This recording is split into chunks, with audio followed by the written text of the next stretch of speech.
The startling decline of nutritious food and what you can do about it. The world is facing an obesity epidemic, and it's only getting worse. In the United States, for example, more than 1/3 of adults are obese. This has been attributed to many factors: fast food, snacks in between meals, and sedentary lifestyles. But there's another problem that needs to be addressed: the slow death of nutritious food.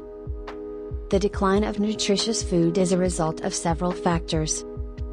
One is the rise in processed foods, which don't include any nutritional value but instead contain harmful ingredients like high fructose corn syrup and trans fats.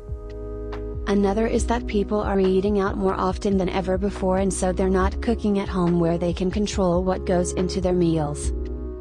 Yet another factor is that people are living in urban areas where it's difficult to grow food and it's expensive to buy quality, fresh produce from stores. What is the problem with modern food? Modern food is a problem because it is unhealthy and unsustainable. The modern food industry has been a problem in many ways. First, it is not sustainable because of the amount of resources needed to produce the food. Second, much of the food that we eat today can be classified as unhealthy in some way. Third, many of the foods that we eat today are processed, thus creating many health problems. Fourthly, much of the industrialized food industry is controlled by a handful of corporations.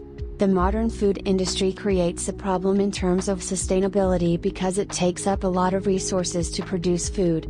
For example, corn is grown on farms across America that use more than 1 million gallons of water per acre per year, and soybeans require more than 3 million gallons of water per year. The size of the human population is growing rapidly, and this growth creates a concerns to sustain the centralized food production monopoly. A study by the United Nations showed that global food production would need to increase by 70% in order to meet demand by 2030. Unfortunately, they failed to mention permaculture as a solution to the problems caused by Big Ag. The negative impact of anti-nutrients in our food on health. If you poured benzene into a Ferrari, would you expect it to perform to its ultimate capabilities? Well, no, and it's the same with the human body. Garbage in, garbage out. You are never going to reach your peak performance capabilities with a nutritional deficient diet. The negative impact of anti-nutrients in our food health is not a new topic. It has been the subject of various studies and research for decades. Studies have also shown that these substances can cause numerous adverse effects on human health, including inflammation, weight gain, and even cancer. These substances are found in all kinds of foods, from bread to vegetables to beans to nuts.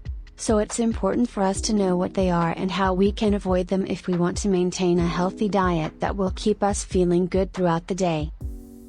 Anti-nutrients range from simple compounds such as phytic acid, which is found in whole grains and beans, to complex compounds such as lectins, which are found in many plants, including nightshade vegetables.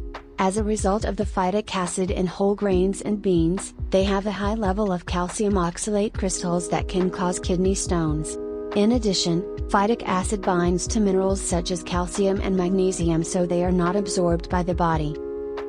10 simple steps to improve your diet. We are going to go through the process of improving your diet from scratch. This is for anyone who wants to improve their diet but doesn't know where to start. Here are 10 easy steps to start your journey to a healthy lifestyle. 1. Find out what you need to eat to get rid of all your unhealthy food. 3. Plan your meals for the week ahead. 4. Start to grow your own food. 5. Reduce sugar intake. 6. Drink more water and less alcohol or soda. 7. Eat more fruit and vegetables. 8. Fast every 3 months or start intermittent fasting. 9. Try not to stress about the little things. 10. Get plenty of rest. Are you growing your own food? Like, subscribe and share what you are growing with us in the comments below.